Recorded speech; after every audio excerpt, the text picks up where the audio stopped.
Let's pick up on the markets now, and they will be hoping for stern gains today, sustaining yesterday's upbeat trade. The JSE closing firmer yesterday, and the rand was weaker as investors looked ahead to the Reserve Bank's interest rates decision on Thursday. Makwe Masilela is Chief Investment Officer and founder at Makwe Fund Managers. He joins us now for a quick update on the markets. Mr. Masilela, thank you very much for your time. A very important day ahead of us.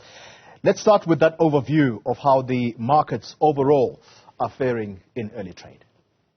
We opened in the positive territory, continuing that November rally, and because we see treasury yields are going down, and as a result are boosting stocks, and as well market participants looking at Chinese policy makers for any clues about the support they will be giving their property market that we know has been struggling, and we know it's going to be a very quiet day globally because of that holiday, the Thanksgiving holiday in China and in the US, so we expect the markets to be quiet. But markets are expecting that the interest rate decision might not move much of the when it comes to the total markets, because people are expected to see what has been happening the past 2 months when it comes to rate decisions.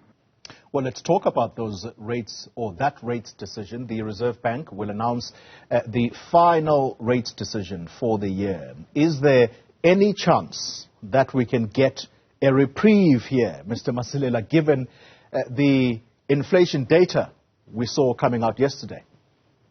Reprieve is possible in the sense that we can get a reprieve that we expect him to hold for the third meeting in a row. And as much as we've seen inflation going up, yesterday, but inflation expectation, because the rand continues to be strong, hope to be at least going down going forward. And anyway, other major central bankers have been doing the same thing policy. So the interest rate differential between the rand and the US dollar is still okay.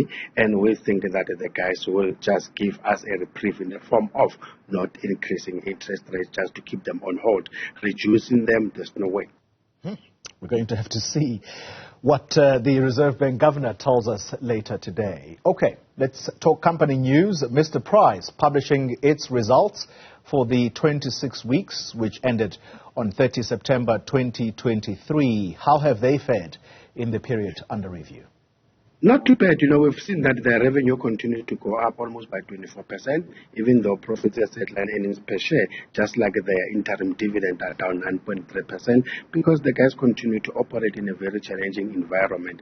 We know that load shedding has cost them almost 60,000 trading hours. That's an equivalent of almost 190 million when it comes to revenue. We know that there's high food and public transport prices, including high interest rates, are putting a strain when it comes to consumers, so that doesn't bode well for them. But also, they had high inventories, so as a result, for them to get rid of that, they had to make higher markdowns, so that affected them. But the biggest thing for them going forward, and also for other businesses in South Africa, continues to be the issues when it comes to our port, because now the guys are struggling to get their stuff. But as it is now, Mr. Price are saying they've got sufficient to be able to meet the festive demand. Yeah, Frontier Transport also publishing their interim results. Talk us through the group's service offering and their overall performance in the period under review.